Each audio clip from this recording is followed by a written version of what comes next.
Hello and welcome to this OECS Media Forum on climate change. I'm joined by colleagues from across the Eastern Caribbean, journalists and talk show hosts, and they're going to be posing questions to two experts on climate change. How real is this phenomenon? What does it mean to you wherever you are in the Organization of Eastern Caribbean States? And as you're watching this, government leaders, other experts from across the OECS are gathered in Kingstown, St. Vincent at the 4th OECS Climate Change Seminar as they look at how they're trying to change policies that will affect your life. We'll talk about that in just a moment as we come to you from French's house here in Kingstown, St. Vincent. Let's meet our panel. Dr. Ulrich Trotz is one of the region's authorities on climate change. He is the Deputy Director and the Science Advisor of what's known as the 5 Cs, the Caribbean Community Climate Change Center based in Belize. Also joining him is Dr. Paulette Bino, the Director of the School of Earth and Environmental Sciences at the University of Guyana. A warm welcome to you, Dr. Bino.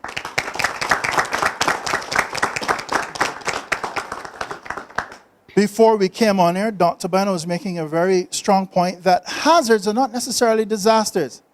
Does that mean it's only a disaster when human beings are involved? And what are human beings doing in the Organization of Eastern Caribbean States Territories, the 6 independent nations, the 3 British Caribbean territories that are associate members, in their daily lives, and their governments doing to help adapt to a new reality that faces our globe? Our discussion begins in just a moment. Listen closely and you will hear what climate change might sound like. Hurricanes getting stronger and more frequent. Glaciers melting, causing a rise in sea levels. Dry bush burning after a prolonged drought left the bushes vulnerable to fires. What? No water again? But listen closely again and you will hear the solutions.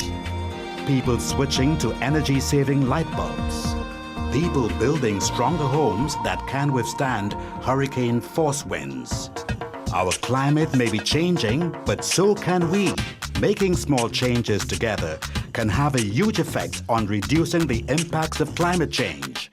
Act now. Rally. Rethink. Respond. This message is brought to you by the OECS Secretariat with funded assistance from USAID. So Dr. Trotz, climate change, you've been saying for several years, is real. But it's the kind of thing that you can't walk around and point out and say, that's climate change. Or is it? No, we are very careful about sort of ascribing things that we're seeing to climate change. What we do know, however, is that we're living in a Caribbean where the climate is changing. Weather patterns have changed, for instance. When we expect rain, we get a drought.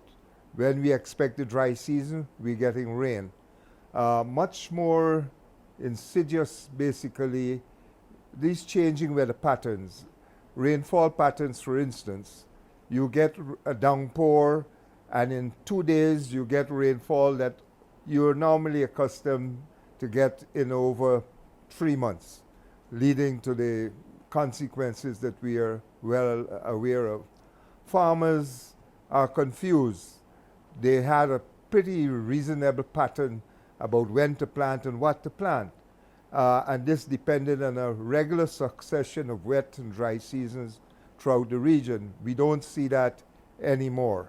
The thing about climate change, and this is one of the difficulties we have with dealing with climate change, is that the climate change we talk about time slices about 2030, 2040, 2050. So there's this sort of attitude that climate change is something for the future. It's for our children or our grandchildren. It's our grandchildren. But unfortunately, we are seeing changes in our climate as we speak, weather patterns. Have you been able really to point to something that's truly abnormal? Because as you seem to suggest, there's a whole lot of normal that's going on. Rain still falling, it's just not falling at the times we expect it, even within a wet season. Is there something that you can specifically say from the science in the Caribbean, and specifically in the Eastern Caribbean, but you could say there seems to be a smoking gun there? Well, I will refer to the rise in temperature, sea surface temperatures, and what that does, and we are seeing more episodes of this throughout the Caribbean, is to bleach our coral reefs. If our coral reefs are bleached, it means that we've lost the fisheries habitat, we've lost an attraction for tourists, we've lost the amenity value as far as reefs are concerned in terms of shore protection and shore restoration. So here is one area definitely that we are seeing warmer seas leading to bleach coral reefs. The other thing is that the logic tells you that the warmer your seas are, the more intense your hurricanes, the more intense your storms. And we are seeing that. So we can make these connections. But as I say, with the skeptics on climate change around, we have to be very careful as to what we ascribe to climate change. We prefer to say that we are living in the Caribbean where climate is changing, where the patterns are changing, and that we need to adjust to that now, because the better we are prepared now for future climate, the more likely as a region we'll be able to survive the projected impacts of climate change. As I mentioned earlier, Dr. Bino was making the point about hazards not necessarily being disasters. So you're seeing more intense hazards then, and it requires a response that won't lead to disaster? Is that the general message from what you're seeing from your vantage point?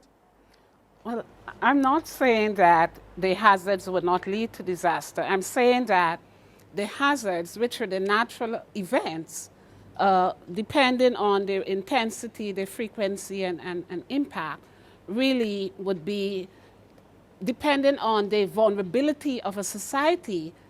The hazards can evolve into a disaster, so that if you superimpose that with the predictions of climate change, then one would expect more intense storms, etc. And therefore, if we want to avoid, using the risk-based approach, if we want to avoid a disaster, then we have to be able to address the issue of vulnerability. And that's basically what I'm saying. So it's the issue of vulnerability to the hazard that creates the possibility of a disaster. Let me just change hats for a moment. Let me address you as a Caribbean Prime Minister, right? I'm facing a general election, not necessarily a snap one. It's a constitutionally due election. And you're going to try to make the case to me that climate change means either, depending on how I play my cards, more votes or being voted out of office. Can you make that case?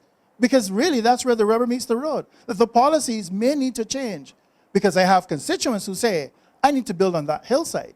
I need to continue to live near that valley. I need to live near that beach from which I set off on my fishing vessel. So how can I make that case to my constituents? Because as I said, that's where the reality is for many people. Okay. Now, you have to understand that in the context of the vulnerabilities of small island developing states, because small size is one of the realities of SIDS. And therefore, it might be very difficult to say that persons cannot live in a particular area because of the problem of space. So this is where resilience building comes into play. The infrastructure that would reduce the exposure of the community or the particular group to the event is critical. So that as a policymaker, I think that the decision will be to put in the adequate and the proper and the relevant infrastructure that will reduce the exposure of the community or the society to the onslaught of the hazard. But as I live and govern this small island state, I am being approached by a developer who wants to create a large property, and he doesn't want to build inland. He wants to give his guests a beautiful white sandy beach. I want to build right next to that beach. Why not? Well, that is where enforcement of the rules and the laws become critical. The law should not be respecter of any person, regardless of your socioeconomic bracket. Because we have seen how lawlessness has created chaos, even in terms of how our land use is manifested in the region. And so sometimes when we talk about the impact of a disaster, if we look at the driver or the root cause, is the lack of enforcement of the very laws that we have, or the lack of the laws thereof. So that we have to be able to have the law and to regulate regardless of who the person is. And when you talk about developer, importantly, in the environmental impact assessment process, which really allows us to look not only at the impacts of the development on the environment, but with the reality of climate change, we also have to look at how climate change would impact on the location of the development activity. But Dr. Trance, I put it to you that there's an impact on my environment as a Prime Minister. I need to get reelected. Jobs are going to be created in that constituency that I am a member of Parliament for.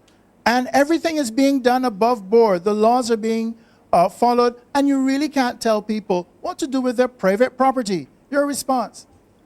Well, first, the laws need to be changed. I have a pretty strong view on this issue. Your question about development is not rhetorical. In fact, in the Caribbean, we're seeing some very disturbing developments in terms of development. We are in sensitive environmental arenas. We are having massive developments being planned, mangroves being destroyed or beaches being compromised. This is disturbing.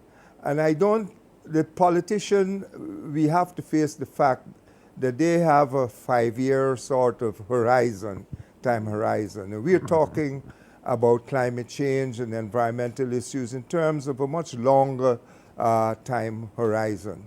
And I think the answer basically is an informed Caribbean public.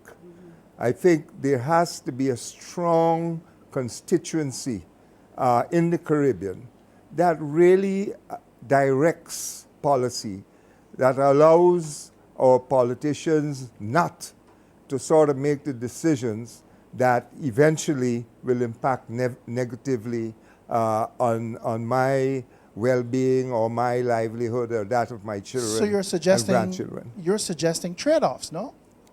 I don't think there are trade-offs where the environment is concerned.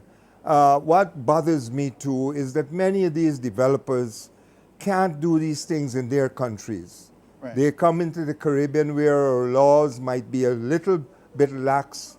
It is quite true there are some laws and statutes that need to be enforced. And I think it's a failure on the part failure of the scientific community to communicate with the political directorate and our policymakers what are the real costs of this type of development. We need to translate all of our science into language that they understand, dollars and cents. That if you do this, these are the consequences down the line. Right now, there's too much a short-term sort of planning, and it's really, as I say, a disturbing development in the Caribbean. 10 seconds. Can you put a dollar figure to the likely cost of climate change over a generation from now? The figures have varied. They seem to be in the billions of dollars.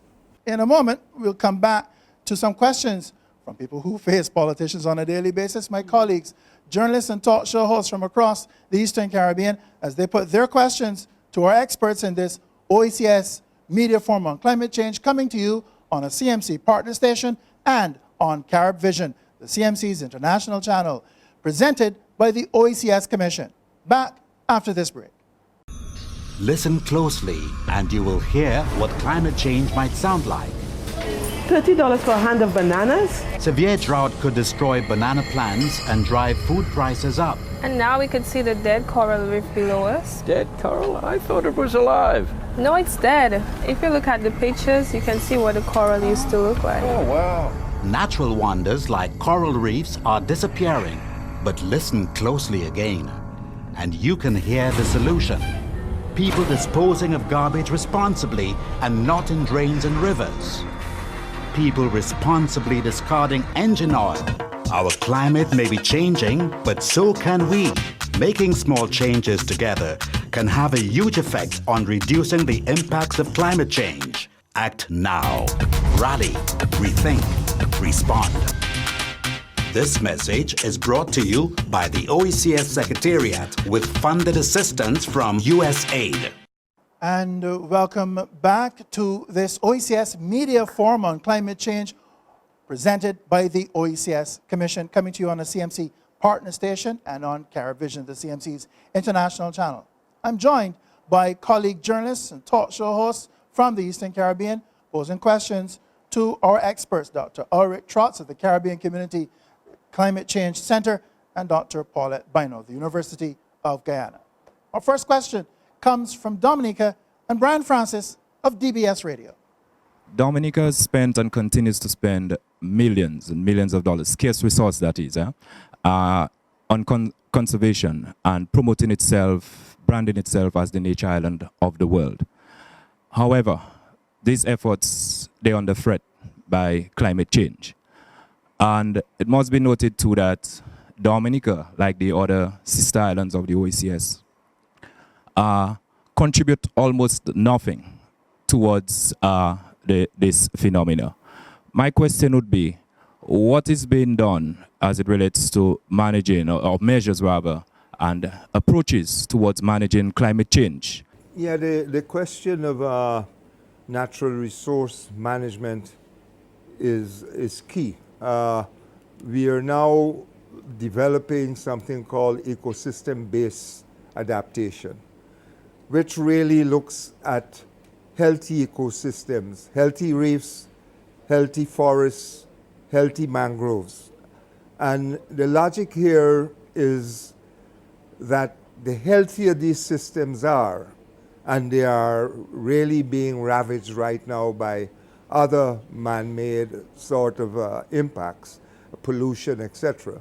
The healthier these systems are, the better they will be able to withstand the shocks that we expect from climate change. So we need a conversation with the stewards of those resources. We need to basically create in those communities a sense of ownership so that they become involved in the management systems to ensure that they continue to provide the sort of livelihoods that they need. How can we manage risk in a climate change reality that can still protect Dominica and help it to hold on to its brand as the nature island of the Caribbean? Yes. Well, first of all, in order to manage, and this is a culture that we really need to embrace in the region, a culture of using data to manage. The management is not guesswork. So one of the first things that we need to do is to ensure that the research is done. And because we know that climate change is a reality, then we really need to fill that gap in terms of research. While we might be able to say what are the likely impacts at the regional level, we have to scale it down to the national level and then even to the community level, so that when we have the data that will help us to make the informed decision, then we can prioritize the actions. In the context of Dominica, given the fact that it's a nature island and you have your forests intact, and we know that forests sequester carbon, so that they play a very important role. So when we look at the whole context of payment for ecosystem services, for example, where you can promote ecotourism, you have your standing forest, but you are making some amount of revenue from the standing forest, even in terms of ecotourism, and that the revenue that you have will help you to adapt. So the conservation aspect is very, very important, but it must be linked to the ecosystem service. Apart from the fact that there's ecotourism, you can also look at possibilities of getting payments for the carbon service of the forest. International donor community. Yes. Okay, let's go to another question, and this now is about another phenomenon of climate change, sea level rise. We haven't had a chance to talk about it. We've been talking a lot about the weather impact, but let's get a question now on sea level rise from Shelton Daniel of Radio St. Lucia. Thank you very much, Julius. There is a line in St. Lucia's national anthem which goes like this: land of beaches, hills, and valleys. And it pretty much sums up the topography of our respective islands, that they are low-lying coastal areas. They are valleys. I think Dr. Trotz mentioned earlier about floodplains. A lot of the most beautiful valleys we have are in fact gigantic floodplains themselves. And then given our volcanic nature, the other side of it is that we have very steep hillsides which are unsuitable for cultivation, although they are cultivated. And that has contributed to a lot of the land degradation. Building on them requires, quite a lot of very special adaptations in themselves. So seeing that sea level rise is one of the most anticipated and in some cases already experienced hazards from climate change, the coastal inundation that we suffer as a result. We've seen it in evidence in certain parts of St. Lucia. The village where I was born, the coastal village of Denry, for example, is one such area that is always very badly affected by weather events because it is low-lying. We seem to have a situation where we need to flee from the coast, but we can't run to the hills. The hills are unsuitable for the residential areas of activity that characterize our islands. They're mostly coastal communities. They're unsuitable for agriculture, yet we need to retreat from the coast. But the hills that are behind us, they are not suitable for that kind of resettlement. So what are the options that are realistic or feasible in our scenario? What you're saying is reality, and I think I made a statement earlier that you have to consider the vulnerabilities of small island developing states, and one of the vulnerabilities is the small size and also the topography. So really, it is difficult in reality to say you cannot live on the coast. So what can we do? Now, obviously, it's going to incur a huge capital cost, but you will have to put in the measures, the infrastructure, because when we're dealing with disaster risk reduction, we can use the approach of non-structural. We can have non-structural approaches and we can have structural approaches. In the context of the island states, the structural approach is very, very important, so that the government will have to set aside a huge amount of money to ensure that the infrastructure is there that will help to reduce. It's not that it's going to prevent, but certainly we can reduce the effect of it. And also, for persons living on the coast, we have to look at the role of the natural vegetation in a number of islands and even the mainland countries like Guyana and Belize. People remove, for example, the mangrove, which really a free service by nature that would help to cushion the effects of the tides and so on. So it has to be a combination of structural measures in terms of your infrastructure, as well as non-structural measures, including awareness, as well as land use planning. Right. Well, Dr. Trotz is based in Belize. He won't have that much of a difficulty in moving inland. In fact, the capital, Belmopan, was created as a result of a hurricane and moving from Belize City quite a way in from the coastline. We can't do that in the Eastern Caribbean, Dr. Trotz. So, and that's not just people. We're also talking about the seat of our government, our hospitals, and other major institutions. Yeah, well, I was tempted to tell my St. Lucian colleague, being Caribbean, move to Guyana. A low-lying coastal state. Which is a low-lying coastal state. Now, look, there are, for instance, engineering interventions that could be made, but we don't have the resources for it. Holland, for instance, Amsterdam, basically faces the same threats from flooding and sea level rise as we do in the Caribbean. But they have the resources to put in place a system to protect them from a 1 in 1,000 year event, flooding event. We in the Caribbean don't have the resources to protect us from a 1 in a 2 year event. At the basis of our inability to adapt is this question of resources. And this is one of the arguments we have with the international community, like our friend from Dominica just said. We basically are not responsible for what we are saying. We put less than 0.1% of greenhouse gases into the global budget. 0.1%. Yes, less than that. But this is for the Caribbean region. But less than 1/10, let me understand the fractions better. Less than 1/10 in old money. Less than 1/10 of 1% of all the greenhouse gases that are likely to cause climate change don't come from the Caribbean. Yeah. But the way we are, small size, poor countries, we stand to suffer from really what has been the consequences of the pattern of development since the Industrial Revolution. We have been trying to make a moral case globally at the international negotiations that the developed countries who are responsible really should be providing us with concessionary financing, grant financing, resources to help us to deal with this issue.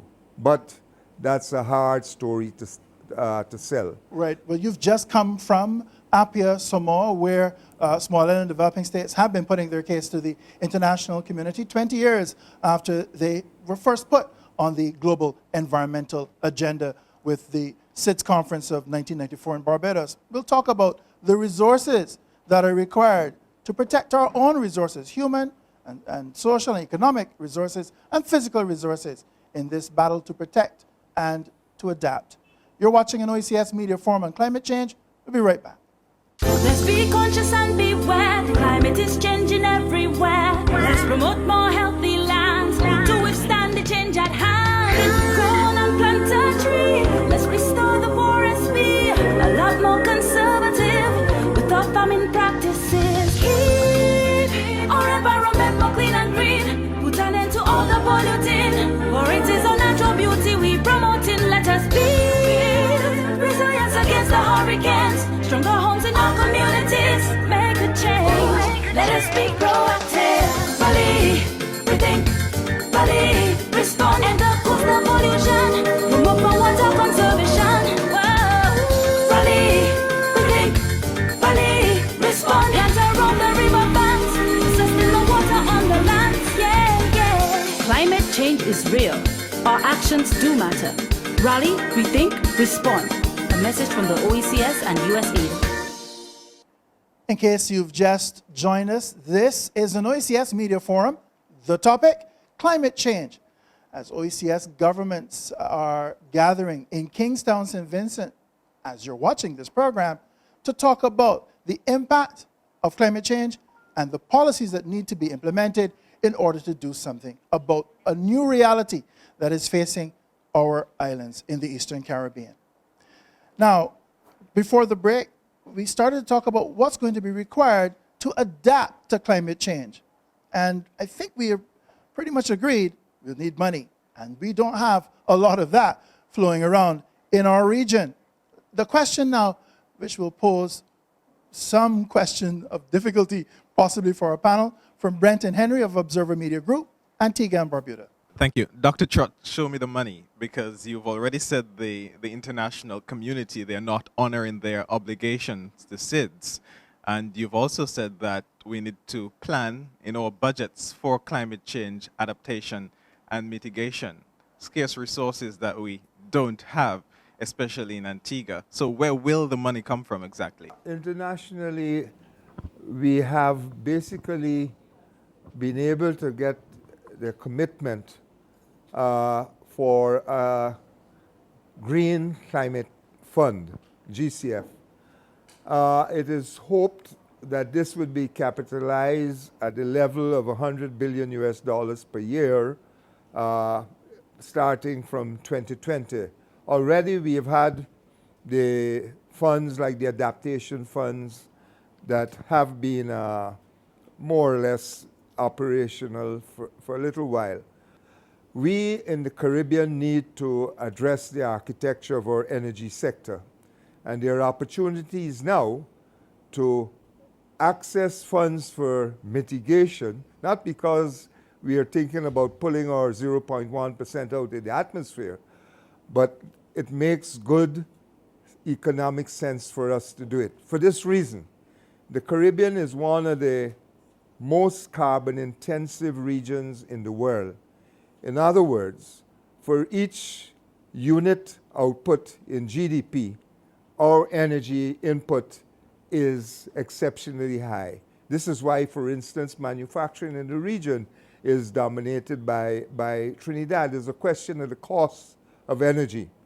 And if we start to look at renewables and move from fossil fuel-based economies, then it will free up a lot of resources basically to help our countries at least to start in a small way to invest in adaptation. It would therefore explain why St. Vincent and the Grenadines, along with other countries along a volcanic archipelago, are looking more closely at geothermal energy. Exactly. But that's another question we'll have posed in this OECS Media Forum. But first, let's have this question from Desmond Brown, representing the Caribbean News Service. How is a small developing country like St. Vincent and the Grenadines taking advantage of finance mechanisms, including public and private investment in low carbon development and climate adaptation? And what would you say is working?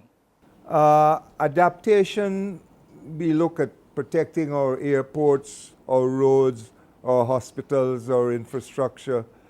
Usually adaptation results in a production of a public good, and you don't make a profit on that. And so I think it's unrealistic for us to speak about adaptation being supported by a private sector already strapped with the problems now in the global economy. The international funds that are available, one of our problems in the region is that we just don't have the capacity basically to access those funds. And regardless of whether you're accessing a small amount or a large amount, the transaction costs are high. And as a result, most of those funds go to the large developing countries, to the Indias, to the Chinas, to the Brazils. And we are left out of the entire scheme of things. But it sounds like a case that could be made for the importance now of regional integration, because St. Vincent and the Grenadines is just one country. It's a micro country of 189 odd countries in the international community, and the process of going it alone would simply be impossible. So let's see if we can get an answer from St. Vincent and the Grenadines and its man in the OECS ambassador to St. Vincent and the Grenadines ambassador to the Organization of Eastern Caribbean States, Edgeworth John, joining us here in our OECS Media Forum. So how can St. Vincent and the Grenadines, working in an OECS framework, be able to do together what it simply isn't able to do on its own? We have put in place a pretty effective system of rapid response to disasters, starting with NEMO, which is directly under the Prime Minister's office. It is an important enough issue that it is placed directly under the responsibility of the Prime Minister. We have actually, as a result of the trough and the responses from regionally and internationally, have been able to raise some $280 million since December 2013 to allow us to respond to some of the damages that have occurred and to deal with some of the mitigating factors that need to be put in place. As an OECS commission, we have recognized the need to work on not just the economic union as an entity and the economic development and growth that is necessary, but also to look at some of the social infrastructure that needs to be put in place and the safety nets that are necessary for our people. And the whole issue of climate change is one of the issues that is being tackled at the level of the OECS to deal with it across the region. What occurs in the OECS is not what's causing climate change. Even though Dr. Strauss did speak to the issue of the kind of fuel that we use and the fact that we need to change and that might have an impact, it is still a very small impact in the countries of the Caribbean on what is this global phenomenon of climate change. But we, as an OECS and as a commission, recognize the need to tackle the issue of climate change urgently, and that is one of the reasons why we are here.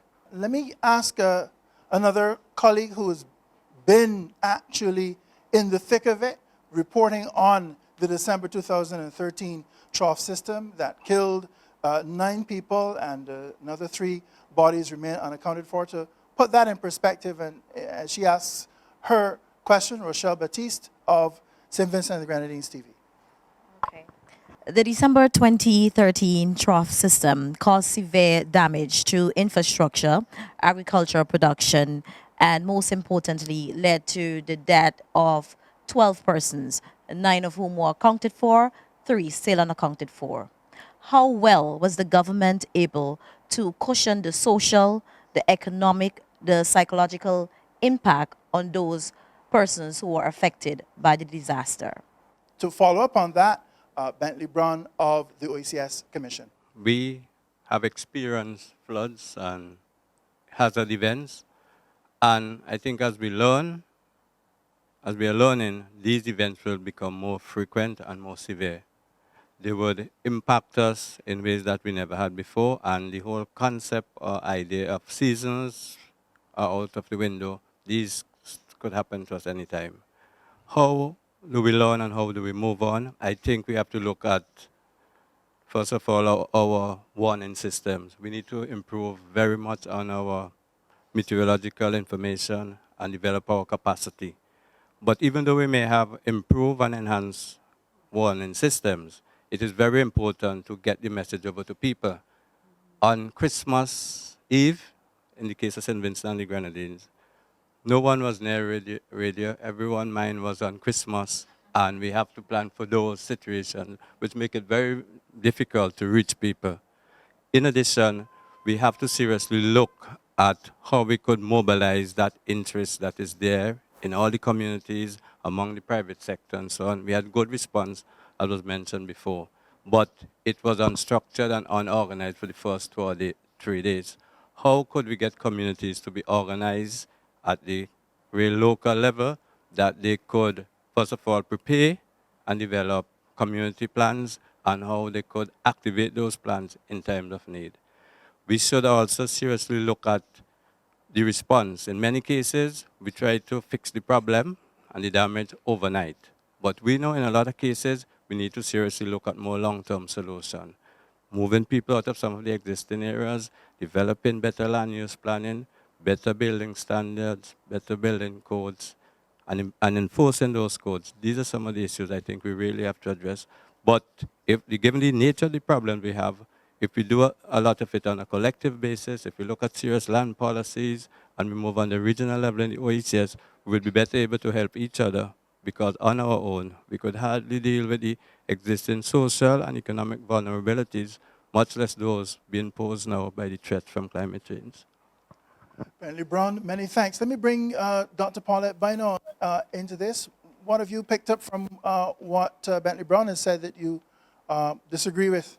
This sort of silo approach, very fragmented and by sector, will not work. It has to be very holistic. So we have to start off with disaster risk reduction being an important part of sustainable development. And if we look at it that way, then we're going to see what actions can be taken in every sector so that we can mainstream the disaster risk reduction and climate change adaptation in our planning. How do you do that when, for some people, sustainable economic development is measured in GDP growth? How do you argue for mainstreaming when the Minister of Finance is looking at that big investor who wants to build that big hotel and bring in jobs?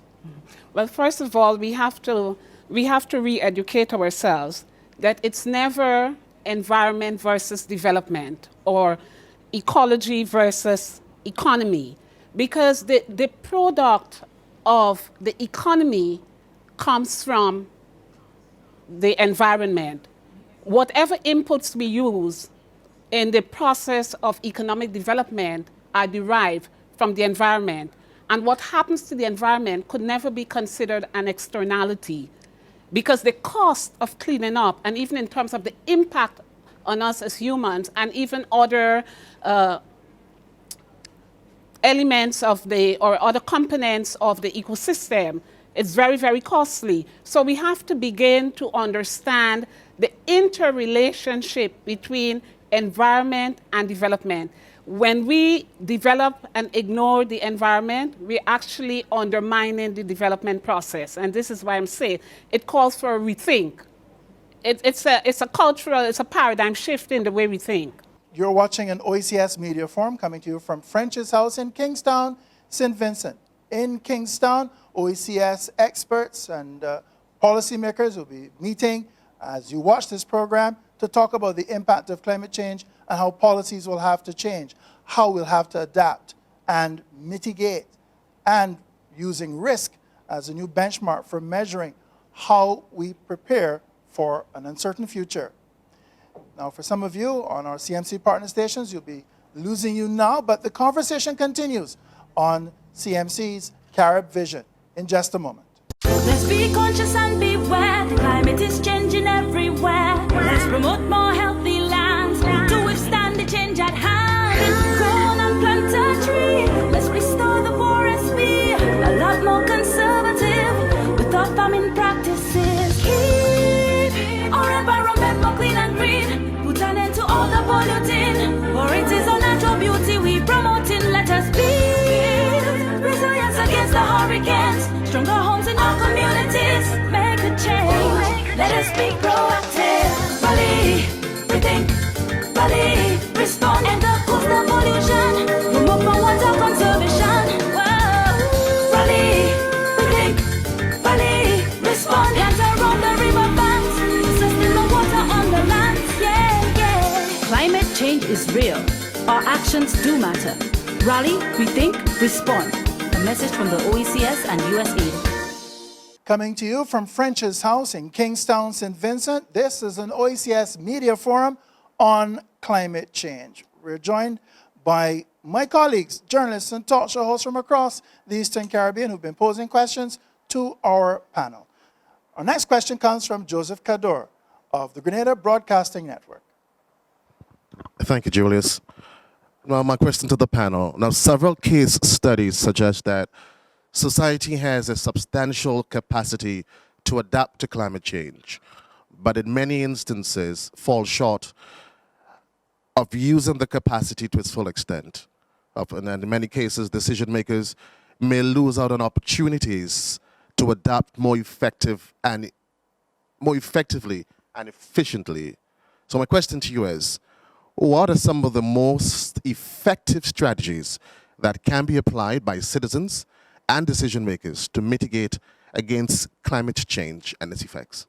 In linking the issue of climate change to hazards and disaster risk management, we need to look carefully at the institutional or the governance arrangement. Because historically, once we begin to talk about disaster management, it was very top-down, so very centralized. And so all decision-making in terms of the power relations and who is doing what and who's making the decisions are taken at that government level. But through the years, we have learned that communities, they are the first responders to any kind of hazard, be it climate change or other. And therefore, we need to ensure that the country's, if not the law, but the policy embraces what is known as community-based disaster risk management. how to do that? We need to ensure that communities are given, they're empowered, they're given the capacity to respond. And the first way in which we can do that is to have an ongoing education and training program. So I'm saying that now community-based disaster risk management is the way to go. Not that the state would not have an important role to play, but it has to be in partnership. The communities also must be given the tools. Let's shift a bit from that aspect of adaptation to protecting the livelihoods of people who will continue to fish and continue to farm. Dale Elliott tells Untold Stories. It's a regionally syndicated investigative program out of St. Lucia, and he has an unanswered question. Dr. Bino, livelihood protection policies are gaining momentum in West African countries as a financial buffer to cope with losses due to disasters. How can similar systems be properly integrated collectively in the OECS to give entrepreneurs that business continuity? When we talk about a livelihood, particularly if that livelihood is going to be sustainable, we look at a number of capitals or assets. So in a household, you might have one livelihood system, which would be farming. You just can't say we're going to change that livelihood system or that livelihood portfolio at the household level, because the livelihood, changing that livelihood portfolio is a function of the human capital, the skills and the knowledge to access other jobs. That's the first thing. Secondly, in the context of an island state, if you're going to talk about changing livelihoods, we can look at another capital, your natural capital. What's your natural capital endowment? It's not a Guyana where you can go to mining. You know, you have so many different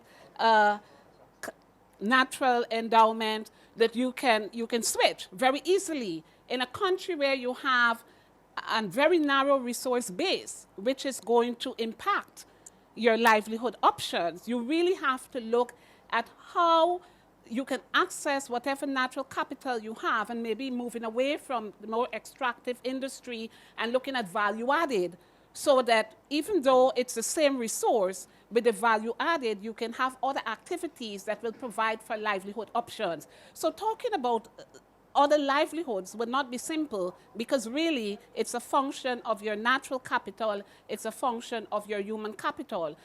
Then in the context of the region also, where in many countries we have this high human capital flight, that also impacts on what we can have in terms of other livelihood options. So there are many issues that would have to be addressed if we're going to talk about livelihood systems that are going to be resilient.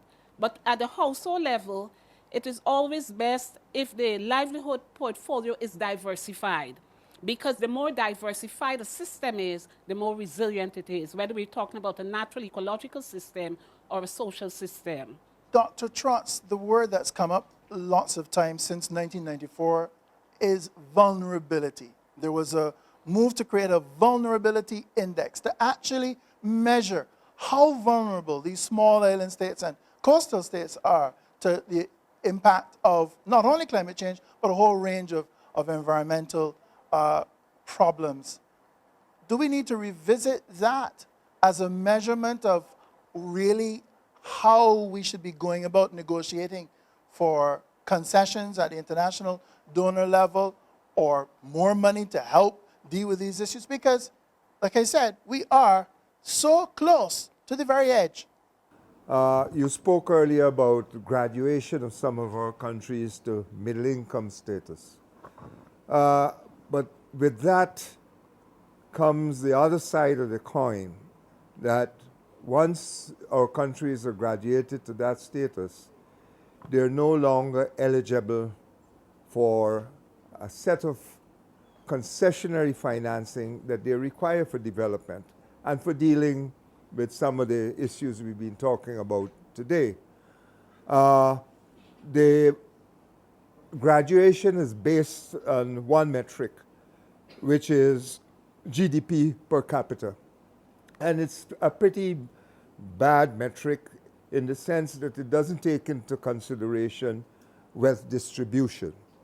We had a lot of discussions on this in Samoa last week, and one participant put it quite succinctly when he said, consider us as a group here as an island, and we are low income, and Bill Gates joins us.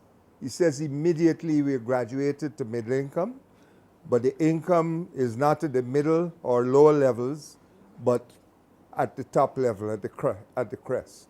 So it doesn't look at poverty and the distribution of income in the system. We have a vulnerability index. A lot of work has been undertaken by Professor Brigio and his group in Malta. The Commonwealth has this index, but for some reason or the other, we can't get the donor community to accept it as a much more meaningful indicator in terms of what is happening in our countries than what they're using at this point in time.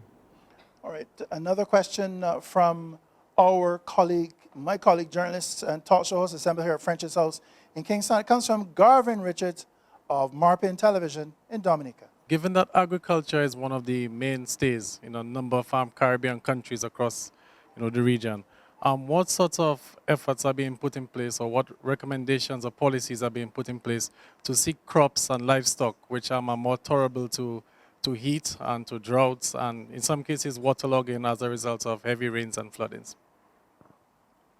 Dr. Trotz. It's not only about agriculture, it's about the regional food security. And this is one area that we are, not only in the Caribbean, but globally, we are very concerned about. We'll be back with our remaining moments of this OECS Media Forum on climate change, coming to you from Kingstown, St. Vincent, just a moment from now. Listen closely and you will hear what climate change might sound like. $30 for a hand of bananas? Severe drought could destroy banana plants and drive food prices up. And now we can see the dead coral reef below us. Dead coral? I thought it was alive. No, it's dead. If you look at the pictures, you can see what the coral used to look like. Oh, wow. Natural wonders like coral reefs are disappearing, but listen closely again, and you can hear the solution. People disposing of garbage responsibly and not in drains and rivers. People responsibly discarding engine oil. Our climate may be changing, but so can we. Making small changes together can have a huge effect on reducing the impacts of climate change. Act now. Rally, rethink, respond. This message is brought to you by the OECS Secretariat with funded assistance from USAID. And now to our remaining moments of this OECS Media Forum on climate change. As journalists, talk show hosts, and other members of the media, along with academics and students, have been joining us here at French's House in Kingstown, St. Vincent, to pose questions to our panel. Our panel, Dr. Ulrich Trotz, who is the Deputy Director and the Science Advisor of what's known as the 5 Cs, the Caribbean Center of the Caribbean Community Climate Change Center. It's based in Belize. And he's joined by Dr. Paulette Bino, who is the head of the School of Earth and Environmental Sciences at the University of Guyana. And we have questions from our colleagues. Let's take one of those now. Yeah, thank you very much for this forum. And I really think that our children need to do much better than what we have done. So I'd like to ask your advice. How would you go about getting climate change and how to grow your own healthy food into the curriculum of all our primary and secondary schools? Dr. Bino, you want to take that? First of all, the reality is that the formal curriculum is really crowded. Because whether we talk about HIV/AIDS, whether we talk about climate change, whether we talk about food security, everyone wants the work to be included in curriculum. So we have to use what is known as the infusion model.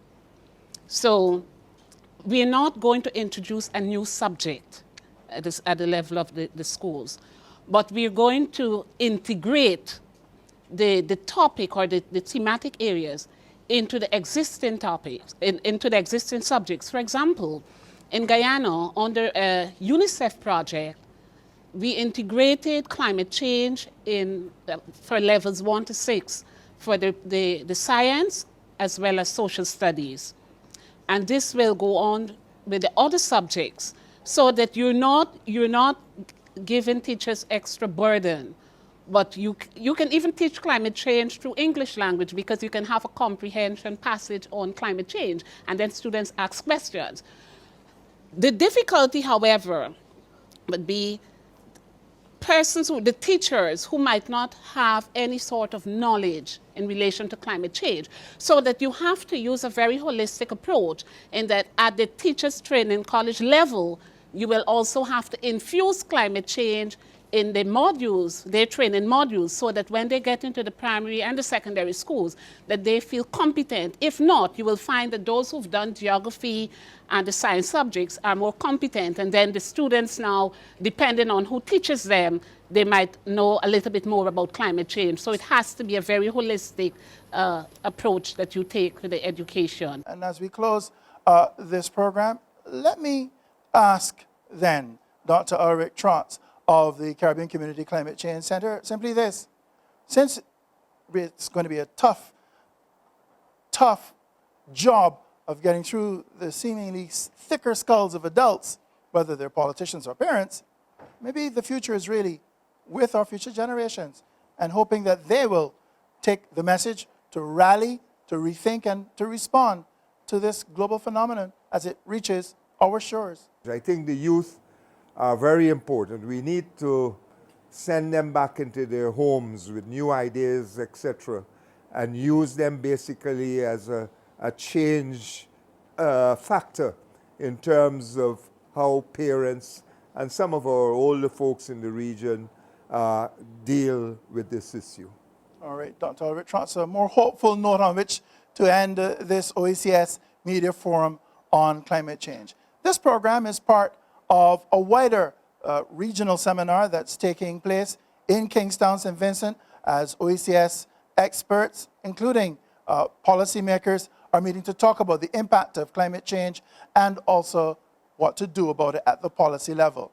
It's all part of a program of 70 million EC dollars, it's about 26 million US dollars of funding from other partners for whom the message seems to be getting home. From the United States government, from the United States Agency for International Development, from the collective governments of Europe in the form of the European Union, and from especially the government of Germany. I want to thank our panelists, Dr. Ulrich Trotz of the Caribbean Community Climate Change Center and Dr. Paulette Bynum of the University of Guyana. Many thanks for joining us and for dealing with a tough crowd of my colleagues, journalists and talk show hosts from across the Eastern Caribbean. A round of applause, please, for them.